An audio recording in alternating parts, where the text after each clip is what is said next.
Did is there's a prompt where you can put it into Claude and it will ask you however many number of questions to get to know you and what you do. You can literally do the same thing for your brand. It'll learn your whole entire brand. And then that's the only time you'll ever have to do that. And now every time you go back to ask it a question about your brand, it already knows the background, you know? Hello, welcome. Hi, thank you for having me. Giulliana, there are so many reasons that I wanted to sit down and talk to you. You're director of marketing across 4 different brands. You've also gotten a certification in Claude as a Claude certified architect. Yes, is that correct? that's right. Nice. And then you also do UGC, right? I do, yes. So much for us to talk about, and I want to get into all of it. But before we get started, I always like to start off the episode with a word of affirmation, a scripture, something that has been really resonating with you over the last week. It's actually perfect timing because over the last 2 weeks or so, I feel like I've been struggling with a lot of self-doubt. Oh, okay. And it's really hard to have that when you are so busy and you are managing so many things. But I'm really big in my faith, and I just keep reminding myself that God has a plan. Amen. And self-doubt is just the enemy's voice. So really just like closing that out, I decided like tomorrow is a brand new week. Yes. And it's a brand new day. Yep. So going into that with that mindset and not letting self-doubt like creep itself into like my day-to-day life. So just kind of turning off that extra noise is what I'm trying to do. I love that. I feel like that is so important because I feel like especially women who are super ambitious, you're super busy, you got so many things going on, that self-doubt that creeps in is so detrimental. And if we don't have like that focus of like, okay, hey, God has us for the next day. Yes. You know, it messes things up. Yeah, it sends you into a spiral. No, literally. It really can. So you have to stop it right at its tracks. What are you excited for this week? Oh man, this week, nothing to do with business, nothing at all. But one of my best friends, she's Brazilian as well. She's coming down to visit me from San Antonio. And I really don't get to see her often, but she does UGC also. And we always get together and we try and like film videos together. We've been filming videos together since we were like 9 years old. Nice. So it's really fun to get together and like kind of have that childlike feeling to it again. So yeah, I'm excited for that. Oh, that'll be so fun. What are you leaving behind this week? It's that self-doubt again. Period. I freaking love that. Yeah. Okay. So let's get into the nitty-gritty. So I want you to kind of talk about your background. I know I kind of gave a little brief synopsis, but just talk to us about your background in marketing and what you've been doing in that space, and then how you decided to start leveraging AI and Claude and all the things. Yeah, definitely. So long story short, I actually didn't go to school for marketing to begin with. My degree was actually pre-med. I was a neuroscience major on the route to go to med school. And during college, I just kind of fell out of love with it. I didn't have the passion for it anymore. And at the time I worked at Topgolf and started kind of like front desk there and kind of got involved in some field marketing. And then my mom's been a marketer for over 25 years also. So I learned a lot from her. She has her own agency. So I got to learn a lot from that and working on different clients with her. And so before I graduated, I had to decide what I wanted to do next. And I had no idea. I actually worked at a dental office. I was a dental assistant at the time. And while I was trying to figure this all out, kind of all over the place here, but I promise it'll make sense, was a dental assistant and didn't know what I wanted to do. I was living alone, making $14 an hour, and I just was struggling. And I got an opportunity to work at the company that I'm at now. And I started there as a marketing coordinator and nonprofit partnership manager. So I handled all of our nonprofit partnerships. I helped them with their marketing actually. So what we do at our company is we partner with nonprofits to fundraise for them, and we help them market those fundraisers. So I was managing that, and I learned almost everything I know now from being in that position. And yeah, I think I don't want to ramble too much about it, but that's kind of where it all started. And when I started in that position, I fell in love with marketing. I was a neuroscience major, right? So I loved the psychology. I loved learning how the brain works, how we respond to things, how we react to things. So that was my favorite part of marketing, was understanding why people do what they do and how do we get them to do what they do, which kind of sounds a little manipulative, but it's the way our consumer industry works. And I always found it very fascinating. So yeah, that's kind of how it started. Oh no, that's so good, because the reality is, especially for me, like starting to try to build a brand. Yeah. So much of marketing is, like you said, psychology. It's like thinking about how do people think about things, what's going to make them want to stop and pay attention. And so I really want us to get into that, because I think for a lot of our listeners who are entrepreneurs, who are people who are trying to build businesses, the marketing part is so tricky. It is. It's so tricky because when you consume social media, you're not thinking of what the creator did to make you want to stop and pay attention. Exactly. And I can't wait for you to kind of share more of that. Yeah. So when you were working with your mom, what kind of marketing were you doing at that point? I was doing a little bit of everything. Okay, cool. So this was more, I guess you could say, of like a sales marketing position, because I was kind of out there trying to get new nonprofits to come work with us. Okay. So I actually increased our nonprofit list by almost double within the first year of me working there, just by finding new strategies of how to get them to just build a relationship with them, really. So that was my biggest thing that I did. And then I did a lot of just digital marketing. So we did like ads online, Google ads, SEO, all that kind of stuff. And that was like the core of what I was learning. And of course, social media is such a big thing. So it was all about building a brand. So that's kind of where we started, was what does this brand look like now? And what is your perception of this brand for your first time seeing it? And what are the pain points, and how can we fix that with like re-visualizing the brand? So creating a brand voice, a brand identity, looking at the logo. Is it actually speaking to what the brand does? You know what I mean? So creating a whole brand identity is where I started to focus on too. And then looking at their social media and seeing how engagement is, what they're posting, how often they're posting. Are they using hashtags? Are they not using hashtags? What is the why behind some of the things that they're doing? For me, I always want to understand the why of why someone's doing what they're doing right now. And like, why do they think that's what works? And then we kind of break down what their end goal is. And then we kind of work that way. So sometimes I like to work backwards, but of course it just depends on the client. There's so many good things. You talked about like SEO and like all those marketing buzzwords that I've read into, and I'm like, okay, I don't understand what any of this stuff is. It's so confusing. Yeah. I know, like for me personally, I've relied a lot on AI to do these things. And I know that that's something that you started to incorporate into your job. And I want you to kind of talk about how that has helped. Okay. And then also maybe draw it into how it can help our listeners, who, we don't know anything about marketing. Right. Like, we, the girls who are trying to build businesses and do all these kinds of things, we don't know anything about marketing, but we want to be able to utilize that with limited budget. So kind of talk about your journey with using Claude. Definitely. And I think we all know a little bit more about marketing than we tend to like believe, I think, because when I first started in marketing, I was like, well, I didn't know that was marketing, but it is. So there's stuff like that. But I think we all know a little bit more than we can believe. But AI has helped me so much. So when I first started at this company, I was just managing the one brand. We kind of have an umbrella of companies underneath this one brand. And I was just doing that. And then over the next 2 years, I started working on our retail side. So I brought in that one. And then we started a new company or a new brand under that umbrella. So I helped build that one from scratch. Wow.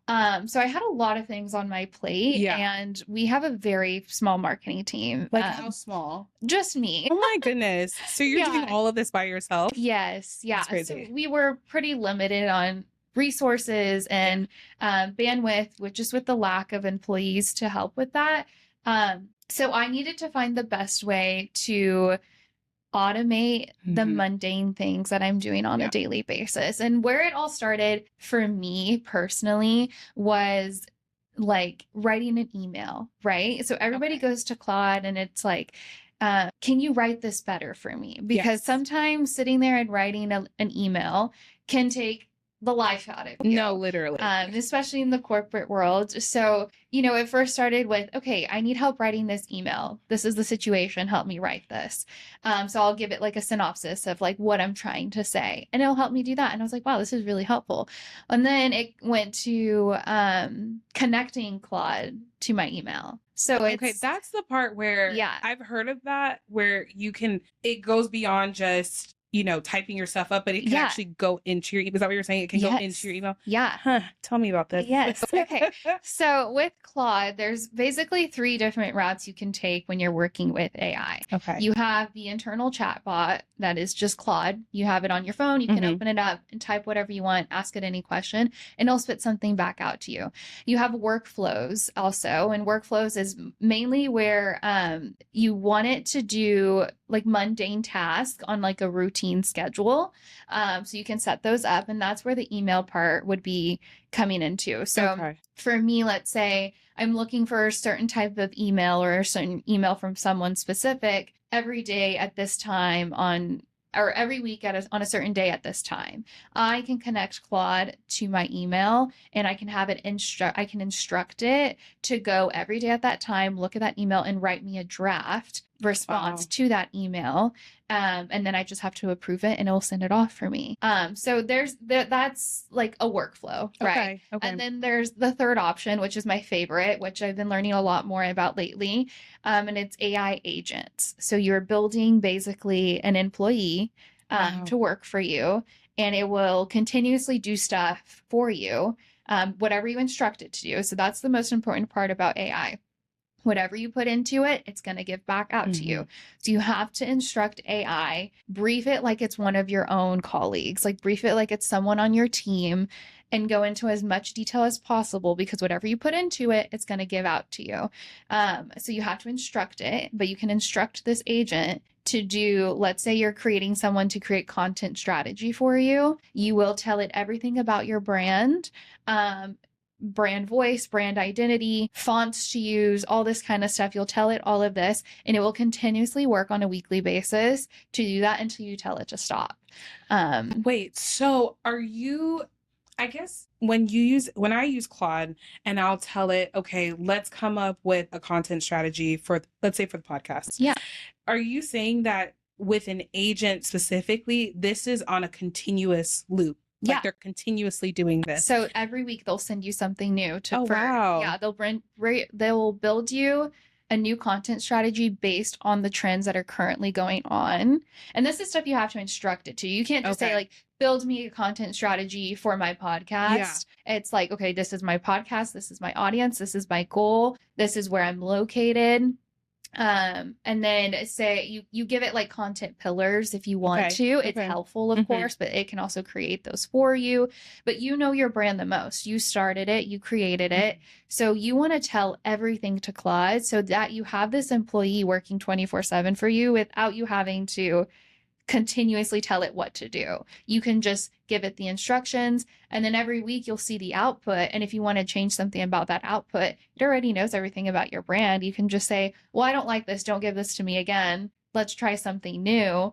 And it will do it for you. I mean, that's pretty impressive, because to be running 4 brands, to be doing the marketing for 4 different brands that have to exist independent of themselves is so much. And so to now be able to have essentially employees really, in AI. Now, I mean, that's amazing in of itself, but I want for you to kind of explain, is this something that, like, what tier of payment are you paying? Like, is it just like a standard tier, or $25 a month for Claude? Okay. So this is not this is not in the grand scheme of things for a marketing budget. It's like pay a marketing agency thousands of dollars. You don't have to know any code. You don't have to be tech savvy. Like, I don't know any code. I now build with AI. So I build websites with AI. I build apps with AI. You don't have to know anything. You just have, and it's not expensive at all. That's insane. I love building websites. That's just something I do on the side, and I love doing that for people.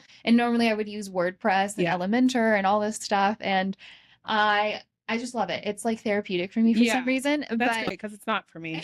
It's just so much fun. But it would take me like a whole week, which granted is pretty fast. I'm not building the back end. I'm not doing all this stuff. I'm basically designing a website, getting the flow, and getting the brand's identity on a usable site.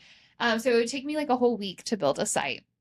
And now it's like, it takes me a few hours to build one website for someone. And we have full capability, like we have back end capability because your back end is Claude. You know, like if there's an error with something, you can just say, this is the error that I'm receiving. I need you to fix it, and it will fix it. There's no, you know, wait time for someone that's on your developer team and like, wait, you know, it takes a few hours to get something fixed on your website. I mean, if you are a small business and you don't need like this huge dynamic website, you can easily build a website in Claude and manage it yourself without having to do all this extra stuff or hire someone extra. And Claude connects with so many systems now. So like if you use Square, or if you use, like if you're selling a product like Shopify or something, oh, wow. Like you can connect Claude to all of this, and it can run your business for, like your e-commerce business for you without you even touching it. So okay, so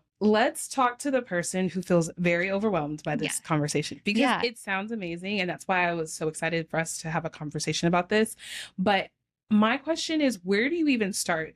Because I know you got a certification. Is that necessary? No. Or like what kind of walk us through what were the steps of you getting to this point where you're now able to build websites with Claude? Definitely. So for me, it started with an email, like needing help writing an email or needing help writing this.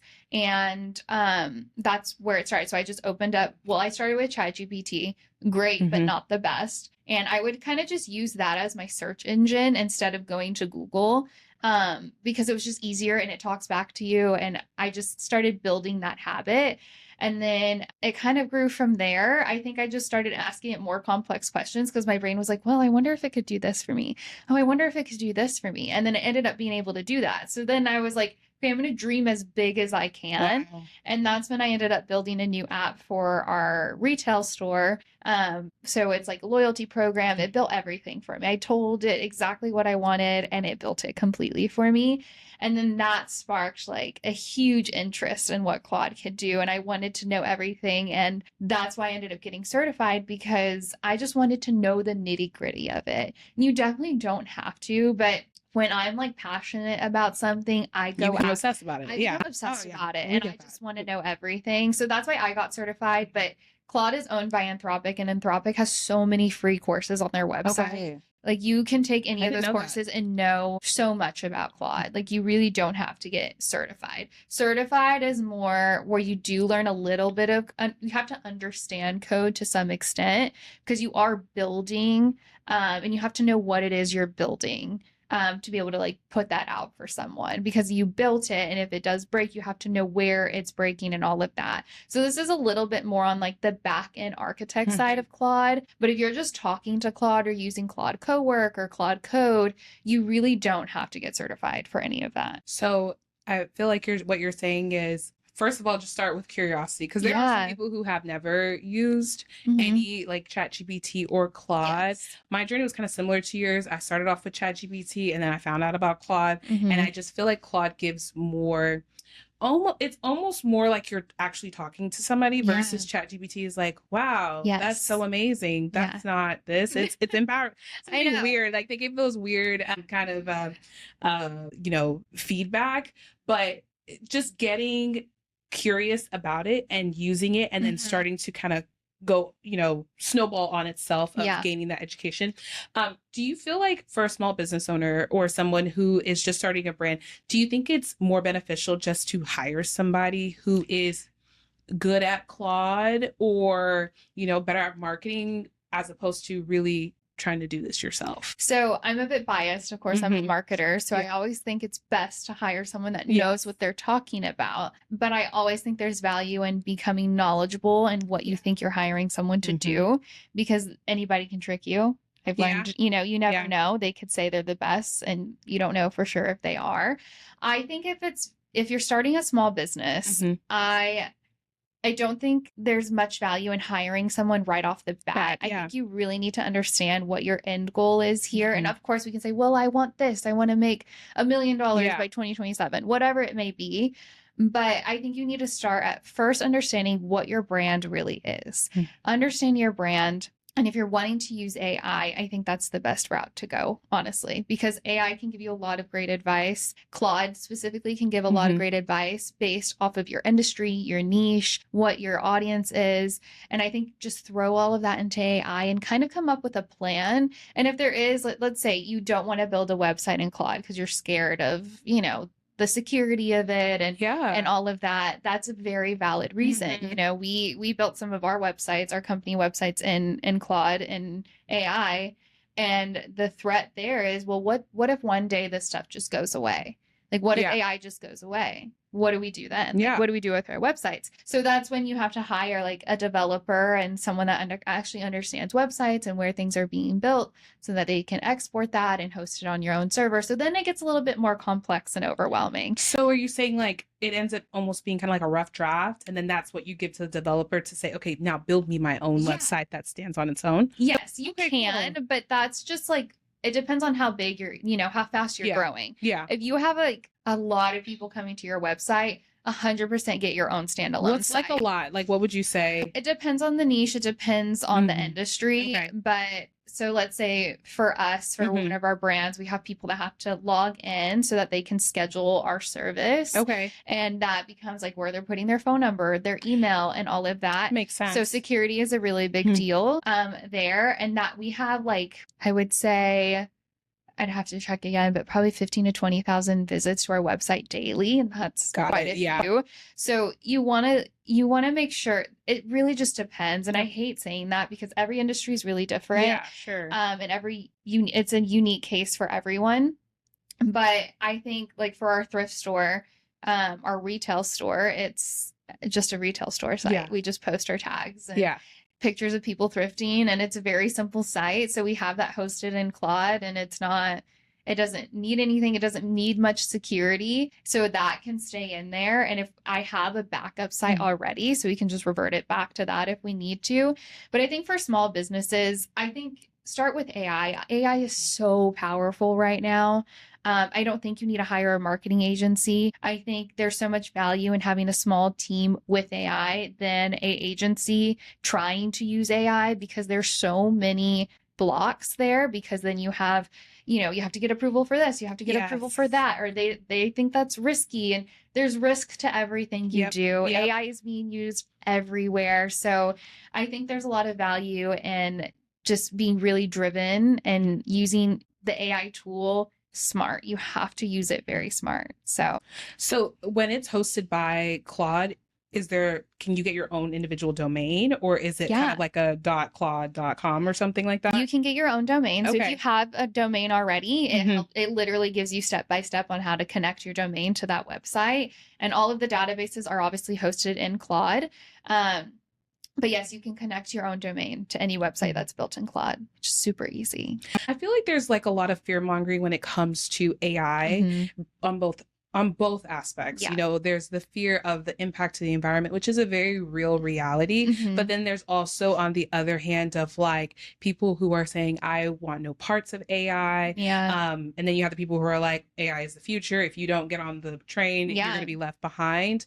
I guess, what would you say to that person who, is working a corporate job and maybe they want to move up and they're seeing that their company is, because every company at this point is utilizing AI to some degree. What would you recommend, or what would you say to that person? I think being on board with it is important. Yeah. Don't show that fear, especially in the corporate world.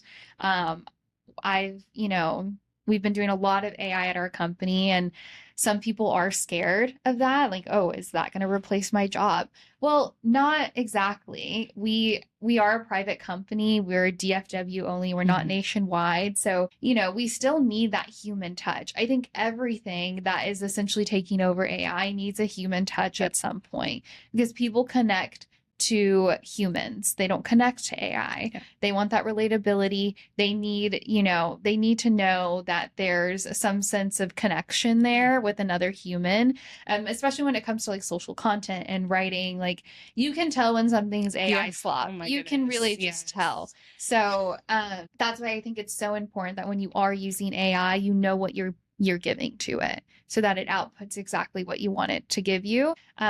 Because if you're just going to say, okay, write this more professionally for me, sure, it can, but it's going to sound like AI slop. It's going to sound like Chat GPT and, you know, and you can just tell. So I think I was giving this example to you and Christy the other day, I think, where it was like, okay, well, I'm a social media manager. I do this. This is my brand. This is the audience. This is what I do, all this stuff. This is the brand voice and all of that. And I need you to write a caption for this. It's like the most long intro to write an Instagram caption. But that intro sets you up so well with AI that your caption becomes unique as if it was a person that wrote it. You know what I mean? So yeah, I don't even know if I answered your question. No, you did, because that AI slop is real. Yeah. And I feel like it's almost becoming a buzzword when we talk about AI. Yeah. But it's true. People can tell. Like when AI first came out, obviously, if you were one of the first people using it, you probably got away with it. Yeah. But then hand up here. I definitely, when it first came out, I used it to write a caption for my jewelry brand, Amara Dallas. And looking back at it, I was like, oh my goodness, I can't believe I like posted this. But at the time, you're like, wow, it was so new. But now we're all hip to it. Yeah. So you have to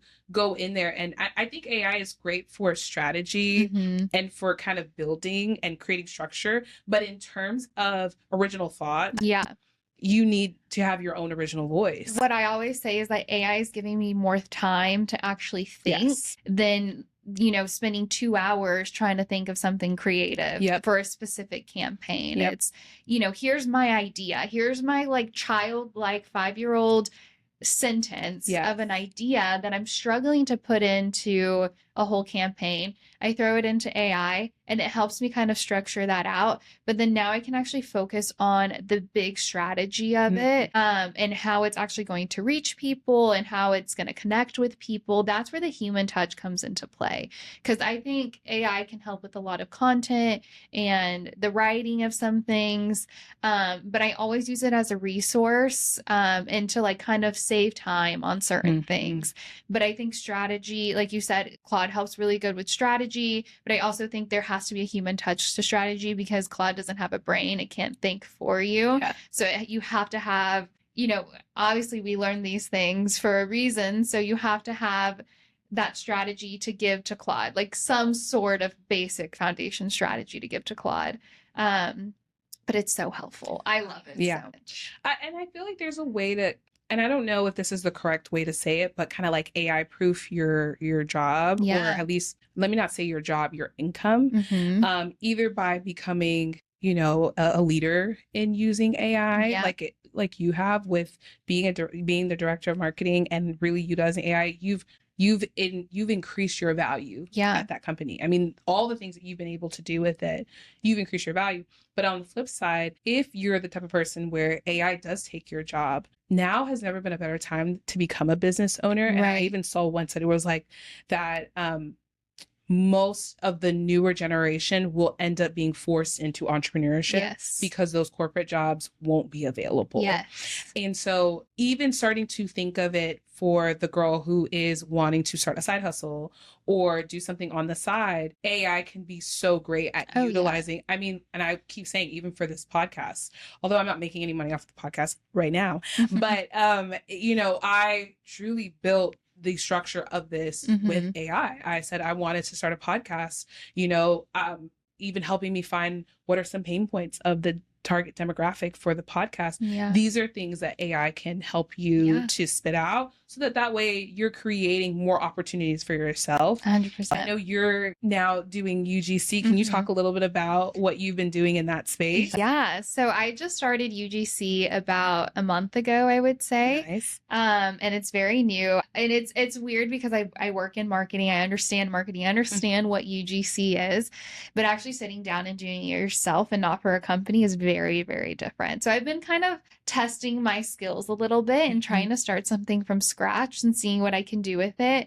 I'm also trying to, you know, highlight where things are kind of scammy. You see so much on social media. It's like, I made $10,000 in my first month of doing UGC. And it's like, Okay. Realistically, how was that even Realistically, how did you do that? Yeah. Because so I've been kind of putting to the test some of these things that I've been seeing just because out of curiosity. And I don't know how I have the time to do this, but I really don't. But it's honestly been a really fun learning curve because this is now promoting myself, which I'm not used to, and kind of marketing myself. But it's been really, really fun. And I'm getting to work with some tech brands and AI brands and kind of creating content for them, but also implementing some of the strategy that I learned and from my experience into their content strategy and how they're posting and all that kind of stuff. So it's been a lot of fun. And I actually, so I don't know if there's any UGCers in the audience. I'm sure there are. But to start UGC, the biggest thing is that you have to have a portfolio, kind of showcasing some of the content that you can make. And this just ties it all back to AI, where I built my portfolio in AI. Really? So it's completely custom made to me and, my niche and who I am. I completely, most of the times portfolios for UGC are just like Canva slides and it's 4 slides. Yeah. It's great because a brand doesn't want to scroll through something too long, but they see those Canva slides like 100 times a day. You want to stand out. So I customized mine to be very unique and very dynamic, and you can click on things and things move around, and it's more engaging to the brand. If they want it, they can engage if they want. Sometimes brands don't want to. Sometimes they do just want a 4-slide brand portfolio, but I made mine unique to me. And that's where AI came into play, so it kind of all tied together. That's cool. We're going to put if we can, put like a screen recording of what it looks like. So if you're watching on the YouTube, you can see kind of the screen. That's really cool because I have gotten some UG slides from some creators asking to, promote Amara Dallas, like my jewelry brand. Not a lot, but a few. And I'll see them and it is kind of like almost like a resume. You're just like, all right, and is this really showcasing what you can do as a creator? Right. So I think having almost like it's because like a website, right? It's like a link? That's so cool. I built a website. I know you can build a Canva website too and make it very simple, but mine's a little bit more technical, but I built a template that you can use for other UGCers, and you just kind of give it all the information and it fills in everything for you so you don't have to build it from scratch. Wow. But yeah, mine's a website, so it's easy to use. You can open it anywhere. It's not like a PDF, and it lives on its own domain. So, nice. Yeah. Oh, you're gonna have to show me that because I want to create a website for the podcast. So I got you. Okay, so I'm gonna shift gears for a little bit, and this is really just to help those future entrepreneurs, current entrepreneurs, founders, startups, all the things. What is the number one mistake that you are seeing in marketing for small businesses? What's the number one mistake a lot of these small businesses are making? Okay, this might be a little controversial, but I really think it's like trying to stay on trend with all the time. Like all the time. Trends are changing daily. And it's just impossible to stay on trend. And I think it's just searching, like going for the clicks. Like everybody wants the clicks.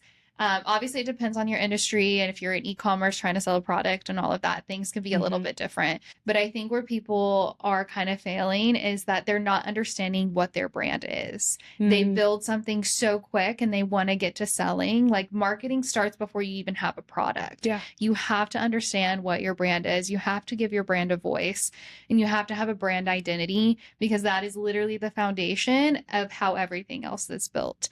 To kind of give an example, the company I work at now, they've been around for decades, but when they first opened, they named it Recycled to Support. But they're not a recycling company. If you hear that, you think they're a recycling company. But what we do is we take in donations. So like clothing donations, almost like a Goodwill. But we take in clothing donations and shoes and all of that. And we have our thrift side and we sell it in stores to thrift stores. So there's a little bit of recycling in there. But what was happening is when people are scheduling their free pickups for donation, it's a ton of trash. Because they think it's a recycling. Okay. So that's where it goes to show like your brand name, your voice. How are you promoting it? It makes such a big impact on the actual action you want people to take.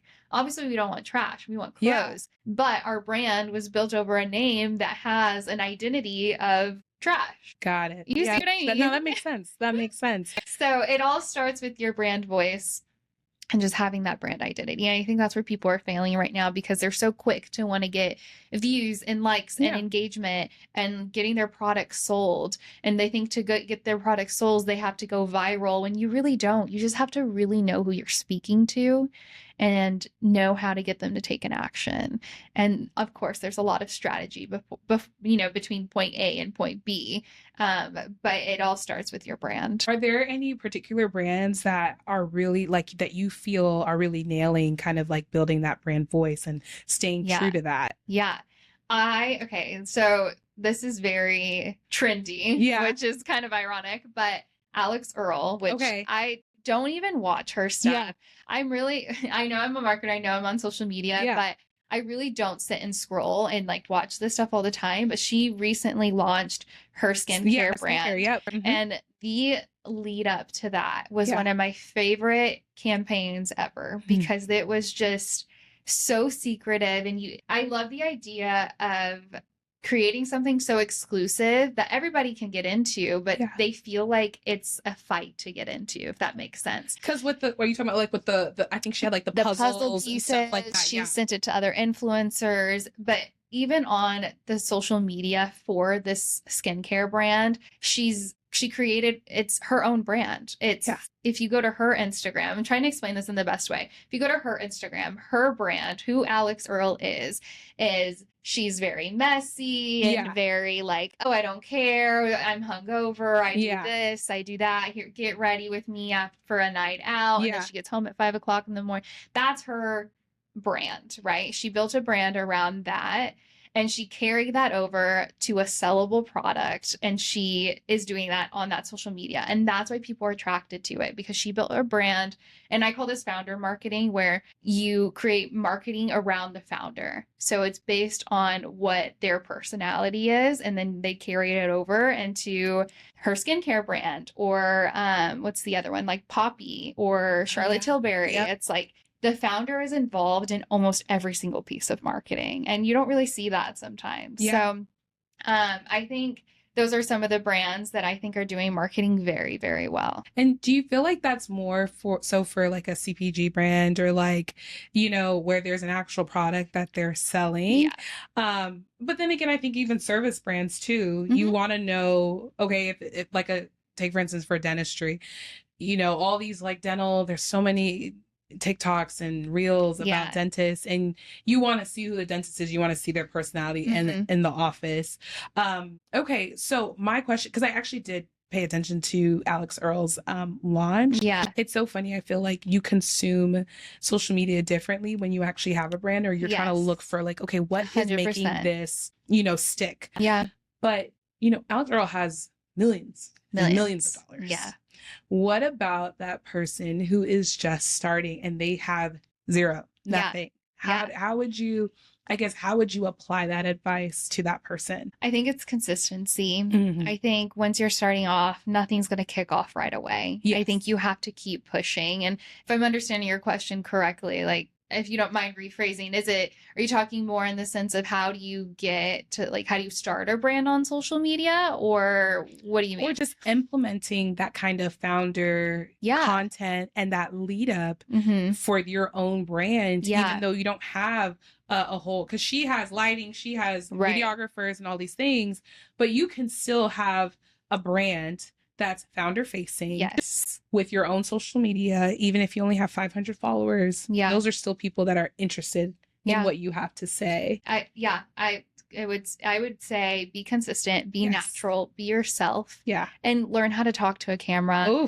Learn how to talk to your camera. It is so hard. And tell me, I've been trying to do it better lately. I do it at our company. I do it in other situations. I've been on the news. I've done that.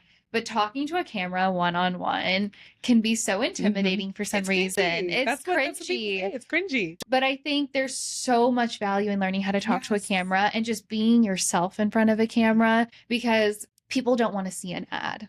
People don't want to see you know, oh, link in bio here. Like it's become the thing to do, so much so in the last decade that they see it. They see that it's not organic, they see that it's not natural, and then they just swipe. And that's why I think UGC is so valuable. And I think if you have your own brand, you are your own creator. Yep. You have to just sit in front of a camera and talk about your brand. You know your brand the best. You know the audience you're trying to reach, and post every single day. Talk about it every single day. Every room you're in, talk about it.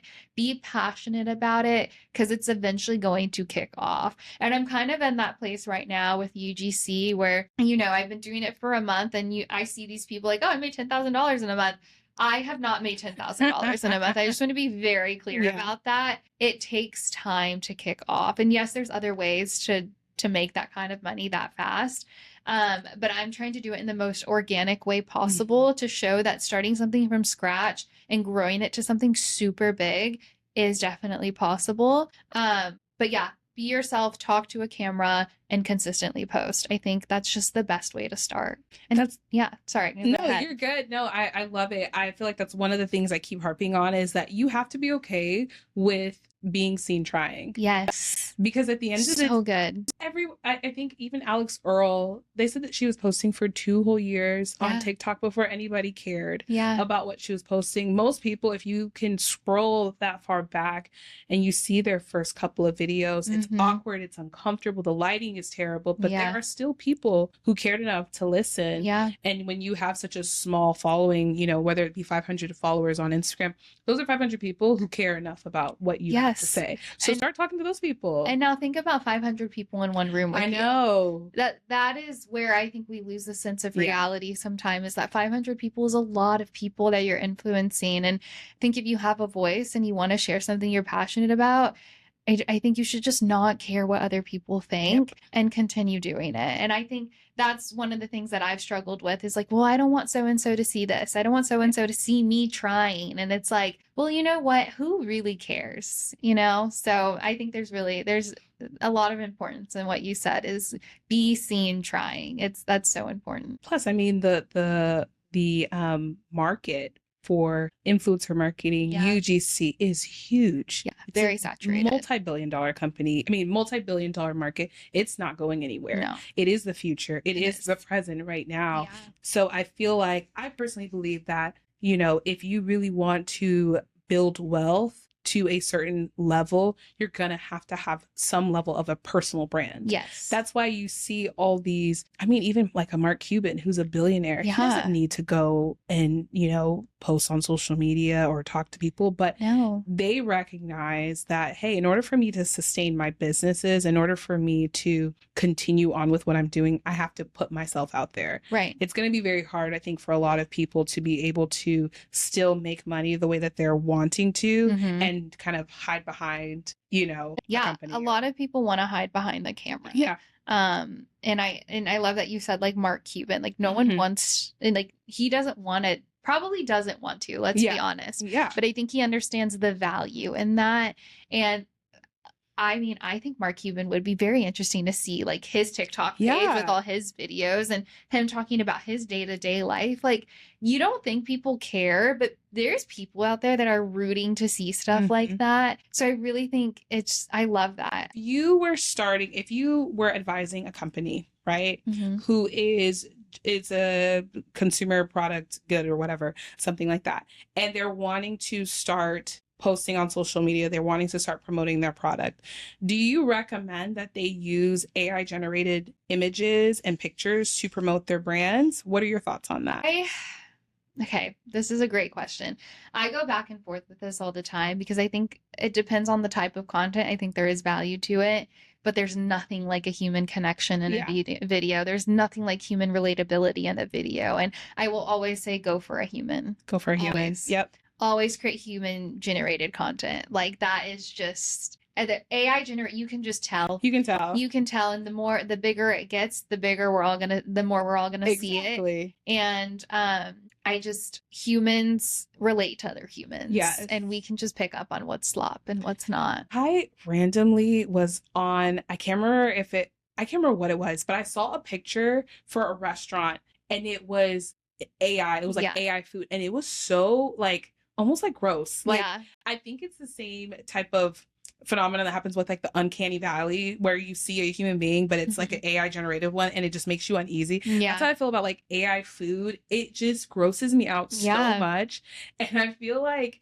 we gotta stop. Like people need to stop with the AI like pictures of food to promote. It does not look good. Just take a picture of the food the way it looks. Like just, and you see a lot of AI UGC creator now, like their profiles, it's just video, like, and they grow followers like that's so like crazy. Just insane. But there's so many of those out there now. And of course, if you're wanting to use AI generated content, you have to be using something that's really, really good so that it actually looks real enough, of course. Yeah. But you can still, like, if you go to these profiles, you can definitely tell that these are AI. That's not a real person. Like, I think my mom sent me a video the other day and it was like, you know, talking about how moms are like the best thing in the world and like going on and on. I was like, this is an AI. Like this isn't a real person.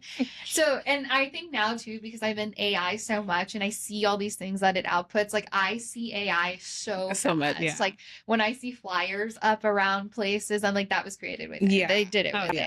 You know, and I'm not judging anyone, of course, but I can just pick up on it now. And of course I do it too. If I need to create a quick flyer, you know, and it has all this information and I need it structured nicely, I'll throw it into AI and then I'll go and edit it in Canva myself. But just to start somewhere. But yeah, you can definitely pick up on some AI slop and some AI gems. Like, you know, it's out there. The AI gems, there's AI gems and there's AI slops. Yes. Yeah. I love that. Okay. So I want to know, what would you tell the woman who feels scared or behind or overwhelmed when it comes to AI? What, if you could just give her one piece of advice, what would that be? I think, I hate saying just don't be scared because there's almost nothing to that, but really don't be scared. I think just starting with a question in AI and just building that curiosity of what it can do for your brand, teach it your brand. I would start there. Just literally tell Claude everything about your brand, what you're trying to build, and ask it to ask you questions. So when I went from ChatGPT to Claude, it's like, well, ChatGPT knows everything about me, everything I do right now. Switching over to Claude is going to be such a hassle. What I did is there's a prompt where you can put it into Claude and it will ask you however many number of questions to get to know you and what you do. You can literally do the same thing for your brand. It'll learn your whole entire brand. And then that's the only time you'll ever have to do that. And now every time you go back to ask it a question about your brand, it already knows the background, you know? So I think I understand the fear and and how you can be overwhelmed with AI because it's always changing too. There's always some new version coming out. There's always some new feature. But I think it really just starts with the curiosity of what it can do for you personally and obviously for the brand that you're building. But I would get rid of the thought of, how big AI is getting, or, all these like big things. Because I know when I'm scrolling too much about AI or I'm learning too much about it, my brain will be like, it is scattered. Like I'm just like, well, there's just so much. And then I just close my phone and I turn off my brain. And then later I come back and I'm like, well, this is the one thing that stood out to me. I'm going to go and try and test that. So I think just wanting to become knowledgeable and just building that curiosity is kind of where to start. I hope that answers your question. It absolutely does. It absolutely does.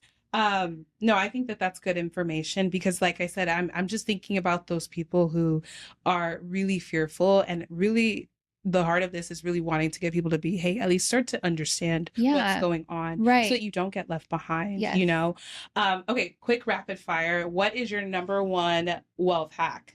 Wealth hack? Yes. Oh, I think it's getting rid of that I want to make money now. Okay, yeah. Mindset. That quick money mindset. That quick money mindset. I think if you're wanting to build wealth and not just get rich, if you're wanting to build wealth, you have to think about how this is going to take some time. Yep.